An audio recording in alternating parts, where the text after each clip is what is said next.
Oi, oi, meu nome é Haridan e você está no canal Seja Luz. Então seja bem-vindo para mais um vídeo aqui no canal. Nós estamos realizando uma série de estudos desse livro aqui, Eventos Finais. E hoje nós estudaremos o capítulo 7 e o capítulo 8 desse livro, que vem falando sobre a vida no campo e as cidades. Qual o desejo do Senhor? Que vivamos no campo ou nas cidades? Qual o melhor local para nós desenvolvermos e crescermos espiritualmente? O campo ou as cidades? O que irá acontecer com as cidades nos últimos dias e que na verdade já está acontecendo? Então hoje nesse estudo nós iremos buscar as respostas dessas e outras dúvidas e perguntas. Mas antes já te peço para se inscrever aqui no canal, porque isso vai estar ajudando muito. E também não se esqueça de ativar aqui o sininho de notificações para você não perder nenhum vídeo aqui no canal. E agora, para nós darmos início, te convido a juntos fazermos uma oração para que Deus esteja à frente desse estudo. Oremos. Santíssimo Deus, Pai Todo-Poderoso, que habita no mais altos céus, obrigada, Senhor, por cada pessoa que está aqui nesse momento acompanhando essa série, para cada pessoa que está aqui junto estudando a Tua Palavra. Que o Senhor nos dê luz, que o Senhor nos dê sabedoria e fale de forma especial aos nossos corações, em nome de Jesus Cristo. Amém. Bom, então agora vamos dar início. Muitas pessoas têm dúvida, quanto a esse assunto, devo ou não devo sair das cidades? E se eu devo sair das cidades, quando eu devo fazer isso? E esse livro aqui, o Eventos Finais, vem nos aconselhando de maneira muito sábia quanto a esse assunto. E lembrando que esse livro aqui ele é inteiramente baseado na Bíblia, baseado na Palavra de Deus. Então veja, diante desse assunto que nós iremos abordar hoje, a primeira pergunta que eu faço é: qual foi a primeira morada que Deus deu para os nossos primeiros pais, Adão e Eva? A natureza. A natureza foi o primeiro lar que Deus concedeu aos nossos primeiros pais. Deus deu a eles ali um jardim perfeito, o jardim do Éden. Então eles viviam em meio à natureza, eles viviam em meio à calmaria, à tranquilidade da criação de Deus. E veja o que esse livro vem nos dizendo aqui no capítulo 7, aqui no primeiro parágrafo. Uma parte de seu tempo, de Adão e Eva, devia ser passada na alegre ocupação de cultivar o jardim, e outra parte em receber as visitas de anjos, ouvindo suas instruções e em agradável meditação. Seu trabalho não era cansativo, mas agradável e revigorante. Esse belo jardim devia ser o lar deles, sua residência especial. Então Adão e Eva, eles tinham contato direto e diário com a criação de Deus, com aquilo que tinha acabado de sair das mãos do Criador. Era tudo muito perfeito, ainda não tinha as manchas do pecado. E para deixar a situação ainda melhor, eles recebiam a visita dos anjos diariamente. Então o que a gente percebe é que Deus não criou ali uma cidade e colocou ali nessa cidade Adão e Eva. As cidades elas foram construídas pelos humanos, é uma invenção humana. E agora, saindo dos nossos primeiros pais, Adão e Eva, vamos agora para o próprio Jesus Cristo. Qual era a habitação de Jesus, o Rei dos Reis e Senhor dos Senhores, quando ele veio aqui nessa terra? Esse livro também vem nos respondendo. Uma habitação isolada nas colinas da Galileia, um lar mantido pelo trabalho honesto e respeitável, vida de simplicidade, luta diária com as dificuldades e provações, desprendimento, economia e serviço paciente, feito com contentamento. A hora de estudo junto à mãe, com o pergaminho das escrituras aberto. A tranquilidade do amanhecer ou do entardecer na área verde do vale. O sagrado ministério da natureza. O estudo da criação e da providência. E a comunhão com Deus. Essas foram as condições e oportunidades dos primeiros anos de vida de Jesus. Então veja, o próprio Cristo, quando ele veio a essa terra, ele teve a sua habitação aonde? Na natureza, em lugares afastados, em meio ali à criação. É claro que quando Jesus ele deu início ao seu ministério, ele ia muito às cidades, mas com qual propósito? Qual era o objetivo de Jesus? Salvar as pessoas, Então ele ia às cidades para pregar o evangelho, para apresentar o verdadeiro reino dos céus, para curar as pessoas, para libertar as pessoas. Então ele veio a essa terra com esse único propósito, de salvar, de levar libertação para os seres humanos. Mas mesmo assim, a gente observa ali inúmeras vezes, na Bíblia, na Palavra de Deus, que ele se retirava para lugares isolados, em meio à natureza, para passar tempo em oração com o Pai. Ok, então já de início, o livro vem trazendo aqui dois exemplos muito claros, que é os nossos primeiros pais Adão e Eva e o próprio Jesus Cristo. Mas diante disso, a pergunta que eu faço é: quais são os benefícios de viver no campo? Eu acho que são bem claros, né, esses benefícios, mas vamos lá. Em primeiro lugar, é que o indivíduo ele vai ter um contato, né, constante e diário ali com a criação de Deus, com aquilo que Deus criou, com a natureza, o que nos proporciona um melhor relacionamento com o Pai. Porque veja só, você vai em uma cidade e então você vê ali asfalto, você vê prédios, shoppings, várias lojas, muita confusão, muito barulho, um trânsito assustador, o que vai te impedir de manter, né, ali uma mente conectada com o Pai diante de tanta confusão, diante de tanto barulho. Então você olhar para um shopping, você olhar para um prédio, não vai te fazer elevar a sua mente aos céus, ao Senhor. Mas agora, se você está em meio à natureza, em meio à criação de Deus, automaticamente você consegue ter uma conexão melhor com o Pai, você consegue manter um relacionamento mais puro e perfeito com Ele. Um outro benefício é a alimentação, porque ali no campo você pode plantar e assim você pode comer do mais natural possível. E nós já falamos aqui em outros vídeos, em especial foi até dito isso no estudo passado, sobre como Deus se preocupa, como Deus se importa com a nossa saúde, com aquilo que nós comemos. Porque como eu já disse aqui inúmeras vezes no canal, tudo aquilo que nós comemos irá interferir, irá afetar a nossa mente de maneira positiva ou de maneira negativa. E se afeta a nossa mente, automaticamente afeta também o nosso relacionamento com Deus. E o outro benefício é que nós não seremos influenciados pelos desejos carnais e impuros que estão presentes, né, em meio às cidades. Nas cidades nós vemos todos os dias violência, corrupção, injustiça, imoralidade, prostituição, blasfêmia, maldade. Então tudo de ruim nós encontramos nas cidades. Ou seja, né, nós estaremos livres dessas influências negativas. Aqui no livro, né, vem nos dizendo uma frase que eu achei muito interessante, que nos diz assim: pais e mães que possuem um pedaço de terra e um lar confortável são reis e rainhas. Então Deus considera aqueles pais que têm uma morada no campo, um lugar ali, né, em meio à natureza, como reis e rainhas. Então o conselho divino é que nós tenhamos um lar em meio à natureza, um lar no campo. Mesmo que talvez você não more lá, mas sempre que possível se retire, vá para a natureza buscar o Senhor, para ter ali um contato direto com a criação de Deus. Aqui no livro vem nos dizendo assim: Ló poderia ter preservado de muitos males a família se não houvesse estabelecido seu lar naquela cidade pecaminosa e contaminada. Quando Abraão decidiu, né, que seria melhor se separar de Ló, ele então deu ali a oportunidade para Ló, para ele escolher para onde ele queria ir. E a Bíblia então diz, né, que Ló ele olhou ali para a região de Sodoma e ele se interessou por aquele local e foi para ali que ele decidiu ir. E lá em Gênesis, no capítulo 13, versículo 13, que vem descrevendo aí essa decisão de Ló, vem dizendo que os homens daquela cidade, que os homens ali de Sodoma, eles eram maus e eles eram grandes pecadores. E foi exatamente esse lugar ímpio que Ló decidiu ir com a sua família. E por fim, 2 anjos tiveram que ser enviados ali, né, para aquele local para tirar Ló daquela cidade ímpia, daquela cidade terrível. E aqui vem nos dizendo mais: fé, esperança, amor e felicidade podem muito mais ser alcançados em lugares afastados, onde haja campos, montanhas e árvores. Tiremos nossos filhos do cenário e dos sons da cidade, para longe do ruído de veículos, e sua mente se tornará mais saudável. Será mais fácil levar ao coração deles a verdade da palavra de Deus. Infelizmente, não tem como negar a realidade que nós vivemos hoje. As crianças e os jovens, quando vão para as escolas ou para as faculdades, ali eles estão envoltos nos ardis de Satanás. Ali o ensino passado, na maioria das vezes, né, nas instituições seculares, jogam os princípios do Senhor por terra, joga a palavra de Deus por terra, e os jovens vão sendo cada vez mais influenciados a satisfazer os seus próprios desejos carnais, a blasfemarem contra Deus, e eles então começam a viver em meio à imoralidade, em meio aos prazeres carnais, não querem ser advertidos, não querem ouvir a palavra de Deus. E quando as crianças, quando os jovens não estão na escola, quando não estão na faculdade, normalmente eles estão nas ruas, relacionando com pessoas que tendem a levar eles cada vez mais para longe dos caminhos de Deus, para longe daquilo que a Bíblia apresenta. E quando não estão na rua, na maioria das vezes estão na internet, tendo acesso a tudo aquilo que Satanás oferece. E tudo isso, infelizmente, acaba dificultando os jovens, as crianças e até mesmo os adultos a terem interesse pela palavra de Deus. A desculpa, na maioria das vezes, é: o dia é muito corrido, eu não tenho tempo para isso, eu não tenho tempo para ir à igreja, eu não tenho tempo para ler a Bíblia.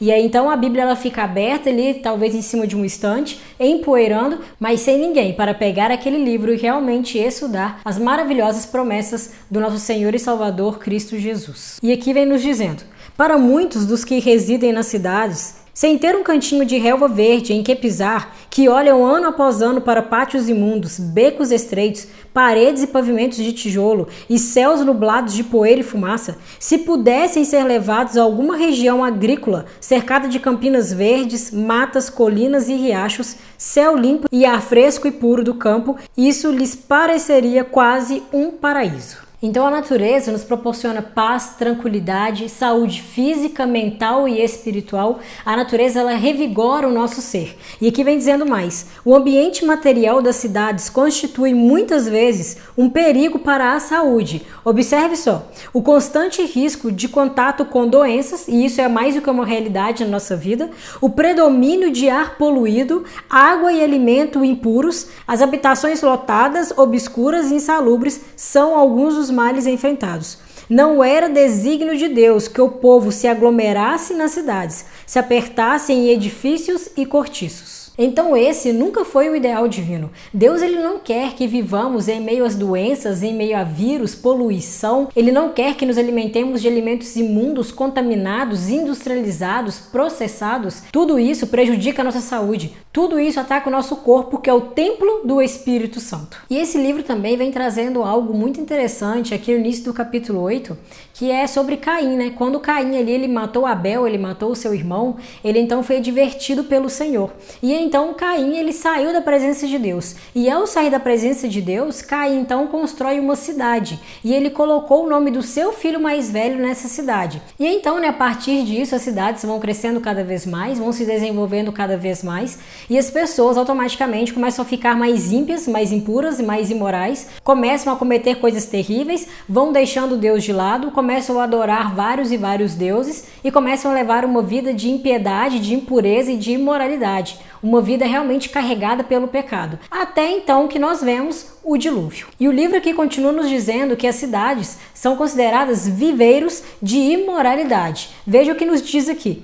A busca de prazeres e divertimentos se centraliza nas cidades. Muitos pais que escolhem um lar na cidade para os filhos, pensando dar-lhes maiores vantagens, são desapontados, mas tarde demais se arrependem de seu terrível erro. As cidades de nosso tempo tornam-se depressa como Sodoma e Gomorra. E lembrando que Ellen White escreveu isso aqui há anos atrás, lá em 1900. Então, se naquele momento ela já disse que as cidades estavam se transformando, estavam ficando como Sodoma e Gomorra, ela faz essa comparação terrível, imagina então os nossos dias. E infelizmente os jovens vão sendo cada vez mais afastados pela corrente popular. E até mesmo aqueles que se dizem cristãos, que muitas das vezes ao entrar em uma universidade secular acabam se corrompendo, acabam se afastando de Deus, não conseguem se manter firmes em seus princípios e vão se assemelhando cada vez mais com o mundo. E se você que está me assistindo é um jovem que está passando por isso, que está talvez frequentando uma universidade secular e está se sentindo fraco espiritualmente, se mantenha firme nos princípios do Senhor,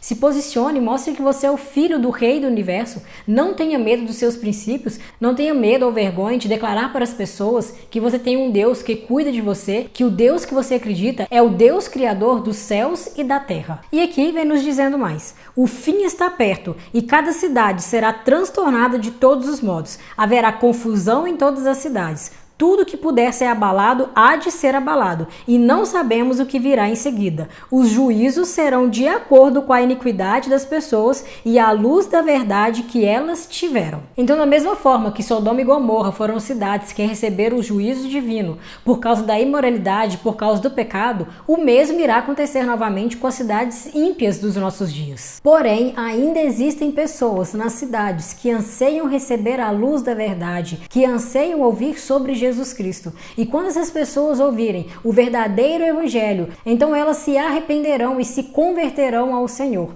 Veja o que nos diz aqui nesse livro. Em meio às multidões que não pensam em Deus e no céu, encontram-se muitos que almejam a luz e pureza de coração. Até mesmo entre os descuidados e indiferentes, a atenção de muitas pessoas pode ser atraída por uma revelação do amor de Deus pela humanidade. E louvado seja o Senhor por isso. Louvado seja Deus por saber que ainda existem pessoas que querem conhecer sobre Jesus, que ainda dão atenção às advertências divinas, que ainda querem conhecer o verdadeiro evangelho de Jesus Cristo. Então veja, o ideal do Senhor é que todos nós vivêssemos no campo, afastados das influências terríveis e malignas das cidades. Porém, ele também deseja, ele também quer alcançar as pessoas que estão nas cidades, as pessoas que estão envoltas às trevas de Satanás. Aqui vem nos dizendo, como preparação para a vinda de nosso Senhor, devemos realizar um amplo trabalho nas grandes cidades. Temos um solene testemunho a ser dado nesses grandes centros. E veja o que continua dizendo. Dia após dia, os centros comerciais estão repletos de homens e mulheres que necessitam da verdade para este tempo, mas não obtêm conhecimento dos preciosos princípios da salvação, porque não são feitos esforços com empenho e perseverança, a fim de alcançar essa classe de pessoas onde elas se encontram. Todos os dias nós temos inúmeras oportunidades de falar de Jesus para alguém, de talvez ele entregar um livro, entregar um folheto, talvez ele de compartilhar um vídeo como esse para divertir as pessoas que estão ainda sendo enganadas, para divertir as pessoas que ainda não conhecem a verdade. Então que pela graça, pela misericórdia e pelo poder de Deus, que nós venhamos aproveitar essas oportunidades que ainda temos da melhor maneira possível para alcançar mais e mais pessoas para o reino dos céus. Então veja, diante de tudo isso aqui que já foi falado, existe uma diferença entre viver no campo e fugir das cidades para o campo. Porque o ideal divino é que os seres humanos, os cristãos, vivam no campo, para não serem influenciados pelas coisas terríveis que nós vemos nas cidades. Mas chegará um momento em que os cristãos, de fato, eles terão que fugir, eles terão que ser obrigados a afastar, se retirar das cidades e realmente ir para o meio da natureza. Será impossível continuar vivendo nas cidades. Veja o que nos é dito aqui nesse livro. Não está muito distante o tempo em que, como os antigos discípulos, seremos forçados a buscar refúgio em lugares desolados e desabitados. E quando será isso? Quando que aqueles que ainda estiverem vivendo nas cidades saberão que chegou o momento então de se retirar, de fugir das cidades? Como o cerco de Jerusalém pelos exércitos romanos era o sinal de fuga para os cristãos judeus, assim, a pretensão de nossa nação de poder para decretar obrigatório o dia de repouso papal será uma advertência para nós. Será então o momento de deixar as grandes cidades, passo preparatório para sair das menores para habitações retiradas em lugares isolados entre as montanhas. Então, da mesma forma que o cerco de Jerusalém ali pelo exército romano era o sinal de Deus para que os cristãos fugissem, abandonassem Jerusalém, o mesmo ocorrerá nos nossos dias, só que o sinal será diferente. Como nós lemos aqui, será quando sair um decreto obrigando todas as pessoas a descansarem, a guardarem o dia de repouso papal. E isso nós veremos com mais detalhes no próximo vídeo. Então, quando esse momento chegar, quando as leis começarem a sair ali obrigando a guardar o dia papal, então, sem dúvidas, é o momento de fugir, de abandonar as cidades, quem ainda estiver nelas. Não terá mais jeito dos cristãos permanecerem nas cidades. Mas isso também não significa que nós podemos nos acomodar e nós não precisamos então preocupar em buscar uma morada no campo. O quanto antes nós fizermos isso é melhor. Se você hoje tem a oportunidade de sair das cidades, de viver no campo, vir para a cidade apenas para trabalhar, apenas para pregar o evangelho, para fazer a obra de Deus, então faça isso. E mesmo que talvez hoje você não venha de fato morar no campo, mas tenha um local isolado, tem um local em meio à natureza, busque se retirar constantemente para esse local, para ali crescer espiritualmente, para buscar o poder de Deus e estar em contato ali com a criação do Senhor. E não abandone de forma alguma a missão que Deus nos deu de proclamar o evangelho para o máximo de pessoas possível.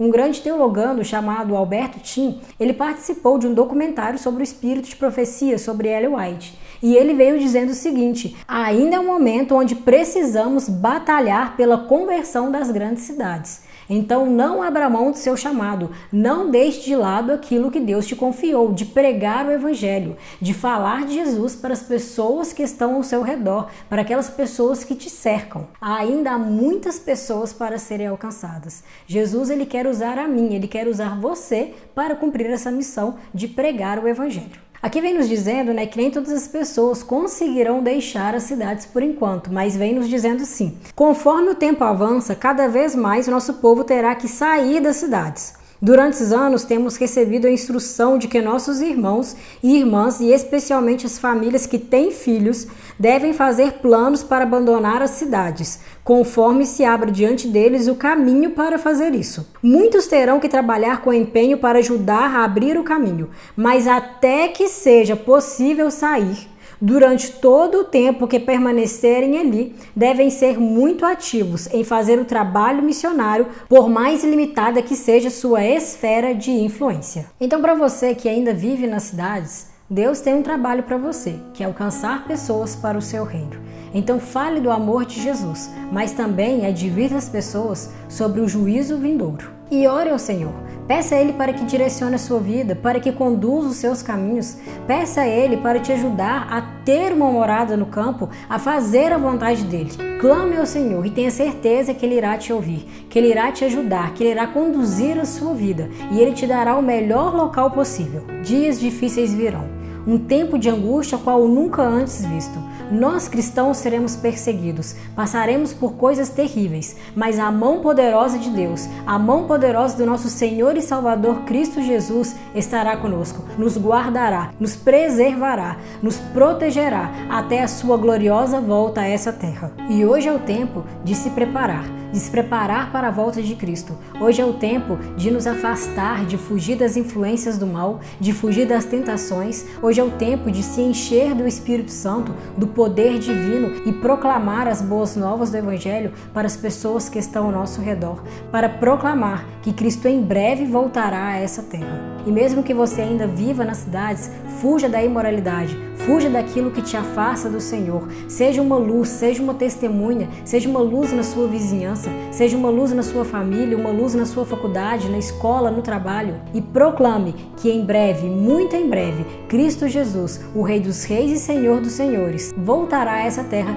para buscar os seus filhos fiéis. Então aqui chegamos no final de mais um estudo. Hoje nós estudamos o capítulo 7 e o capítulo 8 do livro Eventos Finais. E eu espero que isso tenha feito a diferença na sua vida, um assunto tão importante como esse. Que Deus te abençoe muito. Eu aguardo você para o nosso próximo estudo. E nunca se esqueça, seja luz na vida das pessoas.